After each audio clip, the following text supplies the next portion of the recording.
What's up, a Cinema Shogun here, and it is now October 10th, and little baby Quinton Simon, a 20-month-old from Savannah, Georgia, has been missing ever since October 5th. Now, I wish I was sitting here before you all today with some updates, but unfortunately, there are no real updates in this case.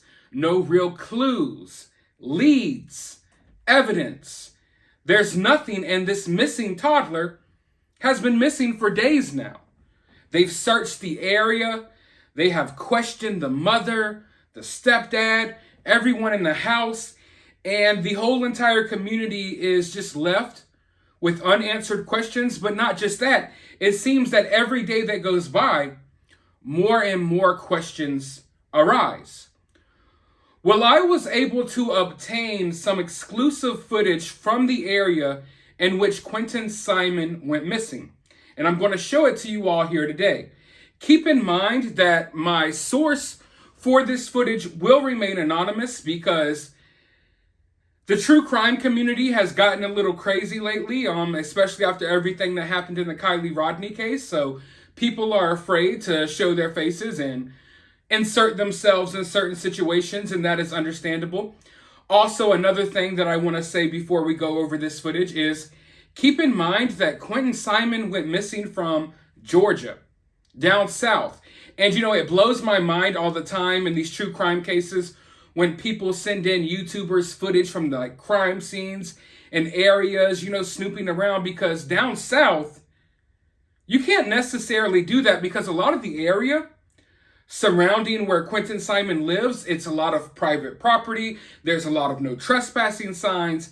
And to be honest with you, you are very likely to get shot if you go on people's property. But the reason I think it is so important to give you all just a slightly better idea of the area in which Quinton Simon lives is because this neighborhood really has an interesting dynamic. And just watching the front of the house through news coverage doesn't do it service because you would be under the impression that this is a regular suburbs, a suburban neighborhood. And it definitely looks that way from the front of the house. But the reason why I say this neighborhood has an interesting dynamic is because you might have two houses or three houses right next to each other. It might look like a regular suburban neighborhood. And then the next door neighbor might own like 100 acres of land and have horses running around. And then right next to that, there'll be an abandoned trailer park. It's a really weird dynamic in this neighborhood. Like, as you enter into the area on Buckhalter Street, I hope I'm saying it correctly, you will see that there are trailer parks on either side. There are a ton. I don't mean just one or two. I mean, there's whole sections of these trailer parks that are abandoned and dilapidated. In fact, literally like one or two houses down from Quinton Simon's house, there is an abandoned trailer. Right around the corner from his home, there are abandoned houses and no trespassing areas. Now, the reason this sticks out to me because who knows what could be going on in those homes. And I'm just saying, if we're looking for a missing kid that went missing in this area, I don't know about you all, but I would be really curious about all of these abandoned trailers, abandoned homes right up the street. Seems like a perfect place that you could do something. So there's no evidence at your house, maybe even somewhere where you could stash something. Obviously, I'm not going to say what that something is, but I think we can all put two and two together, right? So the abandoned buildings and trailers and all of the stuff surrounding this area really give me like this weird feeling. Of course, I'm not saying that it necessarily has anything to do with anything. I just think it's really interesting that literally right up the street, and I mean, two houses down, we have an abandoned trailer. Right around the corner, we have an abandoned home. And right up the street, we have like whole abandoned trailer park areas. So there's just a lot of areas around here where shady stuff could happen, even if it's not involving Quinton. One thing a lot of people have asked me about is the bodies of water in this area. Can I just say this real quick before we go over the bodies of water? This area, it's like, how can I put this? Of course, I guess if you want to get away with someone going missing, I guess the best place to do that at is like the middle of nowhere and the sticks, the boondocks, in the middle of a desert somewhere. But as far as like residential areas go, this is like a wonderland for people who would want their kids to go missing, if that makes sense. That's the only way that I could describe this area. It is a wonderland for people who might want their loved ones to go missing. And I say that because, like we just went over, there's abandoned buildings, homes, trailers, businesses all around this area. But also, there is just any type of body of water you can think of. We have ditches right behind the home, along the home. We have canals. There are ponds up the street. There's a pool in these people's backyard. If you leave out of this neighborhood, drive down the street for like 2 minutes, there is marsh areas, rivers, popular little places where the locals go fishing. I mean, the amounts of bodies of water surrounding this area, it's just unlimited. And like I was saying, the interesting dynamic to this neighborhood is like it will feel like you're just in the middle of a middle class suburban area, and then 2 seconds later you will feel like you're in like a low income area where everything is dilapidated, and then you'll drive 2 more seconds and you will see a big beautiful home with horses running around. There are a lot of trails in this neighborhood, and there's just, like I was saying, there's so much private property. And that really sticks out to me as well, because I don't know if law enforcement has been able to search these properties. I don't know if the people who own these properties would even cooperate with that.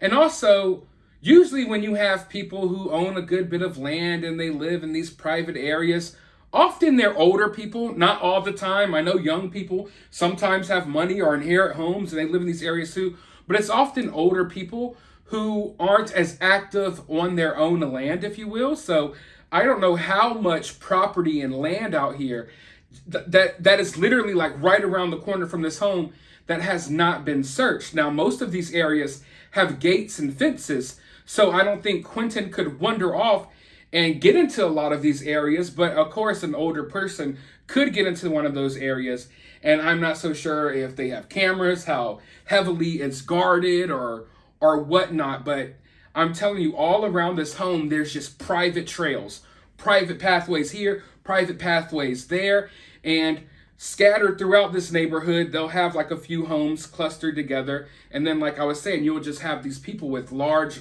amounts of property, and those people are really private. So the dynamic in this neighborhood just throws me off, because as you were to go through it, it's like you're passing by 3 different places all combined into one. Not to mention the fact that there's wooded area everywhere. I mean, right behind this home, if you were to jump the fence in their backyard, you would be in wooded area. And because a lot of this wooded area is within this neighborhood, it's not like some missing persons cases where they go out into the middle of the woods and they notice, oh, there's a branch broken. This is evidence. We know someone's been here. The wooded area around here seems to be, places where people probably walk around. I don't know, but there's like, literally in some areas, it seems like people just dump off trash, used car parts and stuff. So I imagine that would make it harder for investigators who are walking around the woods looking for clues, because there's just scattered debris and all type of stuff in this area. Another thing that really sticks out to me, if we're going to go the abduction route, because we don't know for sure what happened to Quinton. We have our ideas, we have our speculation. You all should already know how I feel if you've watched my videos, but we don't know. Quinton could have been abducted. One thing that really, really sticks out to me is that this neighborhood, talking about an interesting dynamic, it's right off of the highway as well. So if Quinton were to have been wandering around his front yard, got out and was wandering around the neighborhood, somebody could grab Quinton and be on the highway, just slingshotting all the way to the other side of town, or slingshotting on their way out of town within like a minute or a minute and 30 seconds tops. grab the kid, and bam. I mean, the highway is like right there. There's also a bridge right down the street from their house overlooking the highway. Also, another thing that sticks out to me is like when you leave this neighborhood, when you get out of this area, the whole outside strip is full of like cheap motels. They're the type of motels in the area where people, take someone for an hour or two to get some things done. They're kind of shady. Nothing against anyone who stays in cheap hotels or anything like that. We've all stayed in cheap hotels before. I'm just saying it seems like a lot of people maybe come through this area who don't necessarily want to check into the nice hotels or maybe can't afford to check into the nice hotels. And from what I've been told, there's always shady stuff going on in all of these little motels right outside of this neighborhood. So that's another thing that sticks out to me. But all in all, this is just a few snippets of footage just to give you a better idea of what's going on. Today, they were draining the pool in the backyard. There's still law enforcement in the area. And like I was saying, it's one of those dynamics where it's hard to get footage here because there's so much private property. It doesn't appear that anyone in the neighborhood really wants to deal with all of this madness that's going on. So hopefully I can get some more footage and some better footage for you all in the future. But for now, at least you all have a better idea of what this neighborhood is like. And like I was saying earlier, in my opinion, the only way I could describe it is like a wonderland for people who want people to go missing. Because I'll go over it one more time. You got ditches, ponds, lakes, people have pools, you got rivers, you got the highway right there, large bodies of water right there. You got abandoned areas, abandoned homes, abandoned trailers. You got plenty of wooded area. I mean, it's just a nightmare of an area for someone to go missing in because they could literally be anywhere. But if the activity around there dies down, maybe I could get someone to go over there and catch some more footage for us in the future. But for right now, I want to know what you think about this down in the comments below. While you're down there, hit that thumbs up button, hit that subscribe button, ring that notification bell. I'll talk to you all in the next video.